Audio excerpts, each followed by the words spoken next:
most individuals, most peoples live a surface life.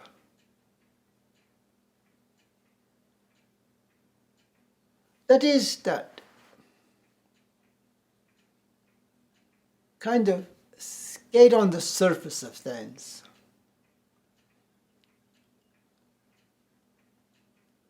You don't dive into experiences. You don't dive into life. You don't really experience things.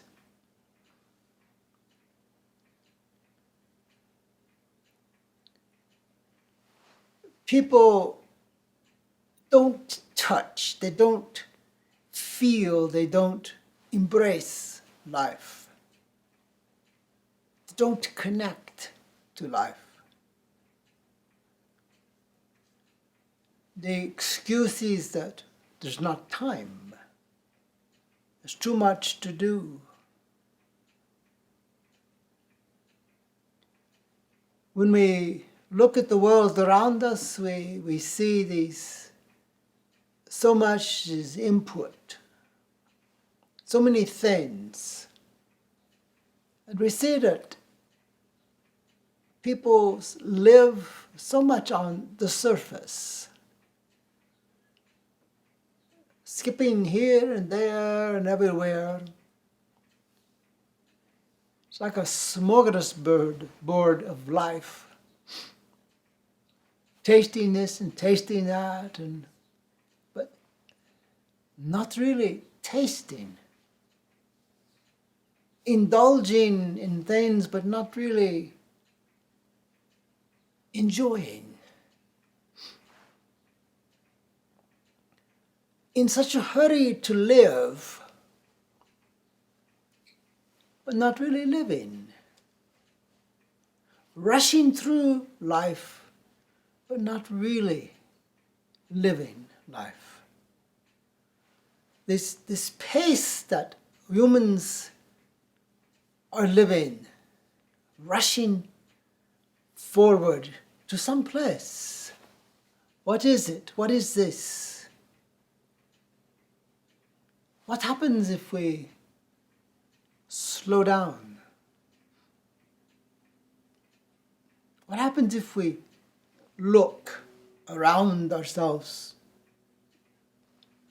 What if we see life? What if we feel life? What if we touch life? What is it like? When one begins to take in the essence of existence, what is that like? What is it being, this essence of existence? What is that? To feel, to know, to experience.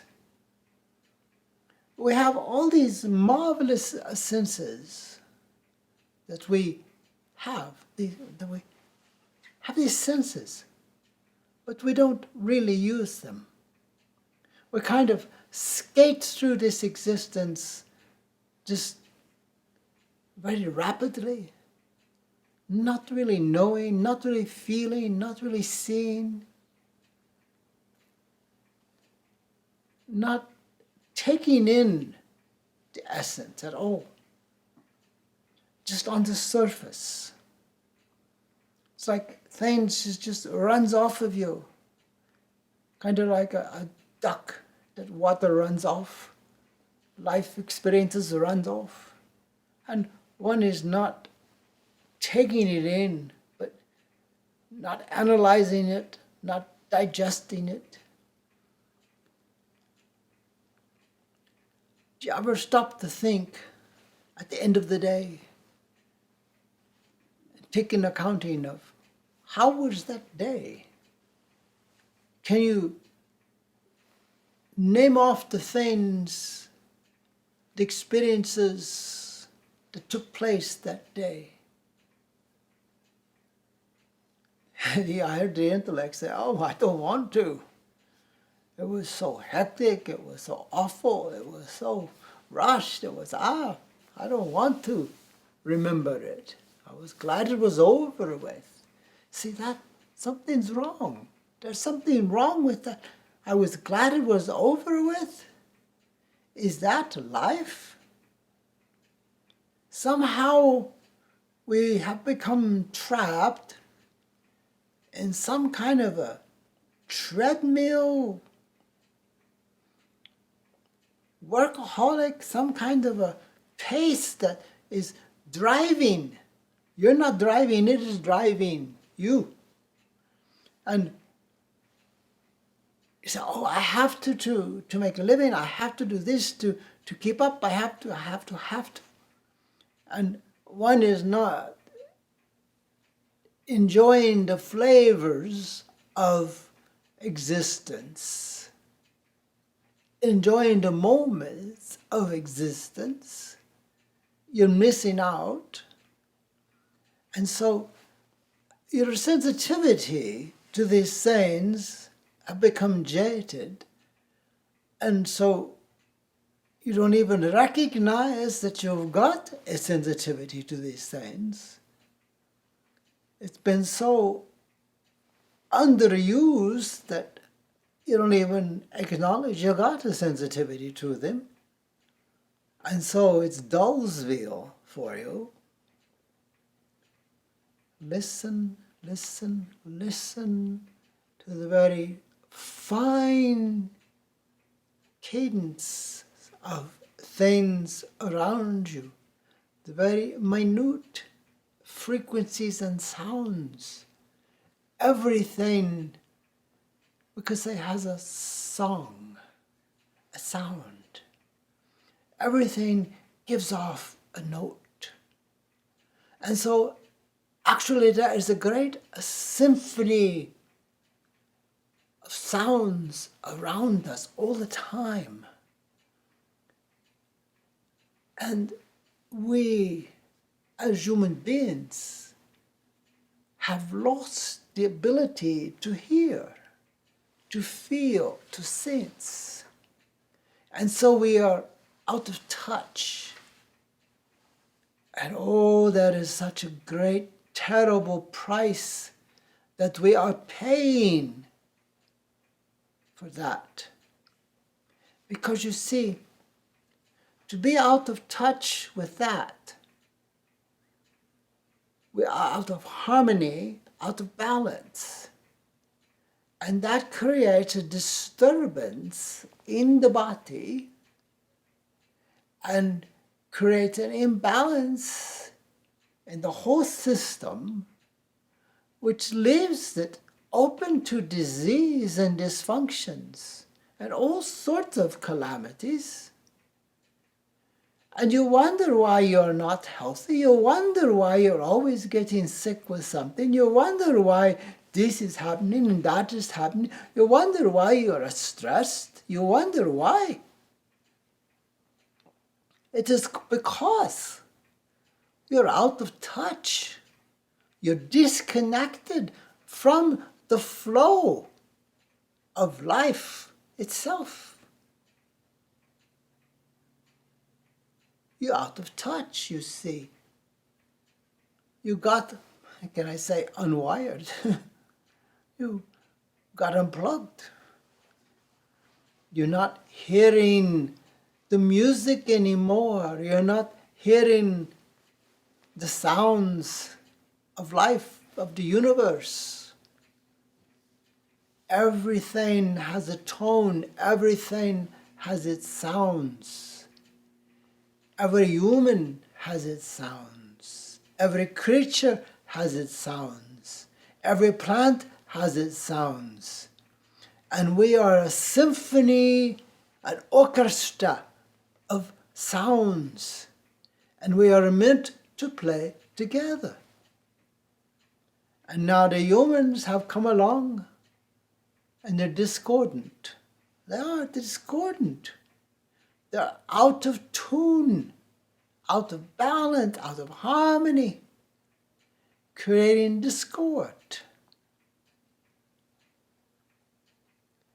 And they might imagine that they can go along and get away with that, create disturbance, create disharmony, create imbalance, and the rest of the orchestra, the rest of the symphony doesn't notice, doesn't care.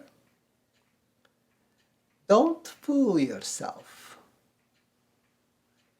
There is much more powerful things at work than the mere human beings that imagine that they are on top.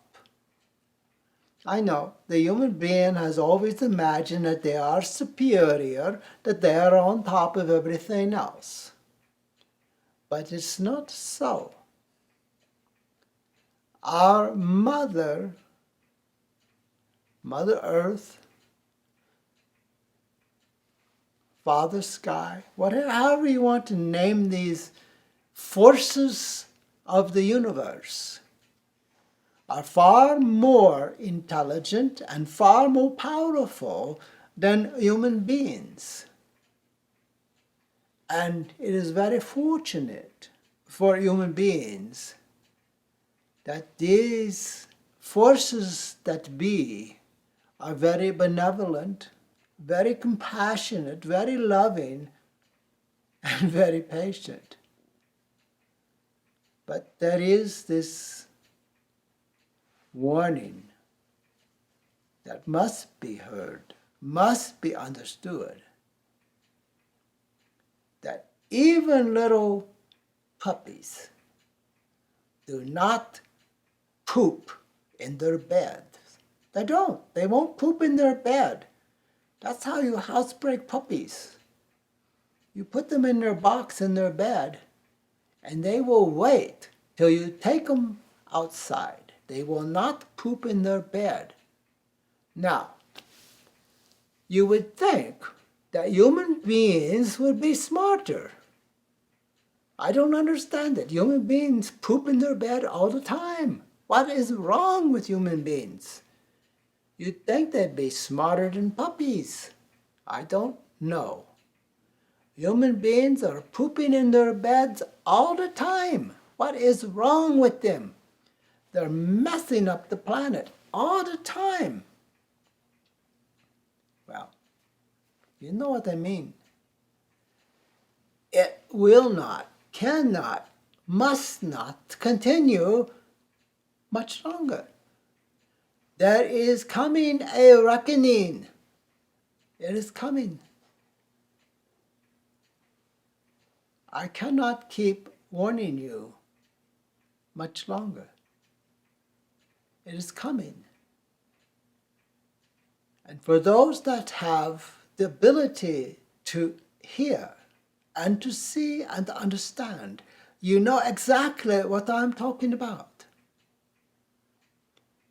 And you can turn a deaf ear. You can continue in your slothful ways, in your greed and your selfishness and your separateness, and you will bear the consequences of the reckoning. And that's what it is.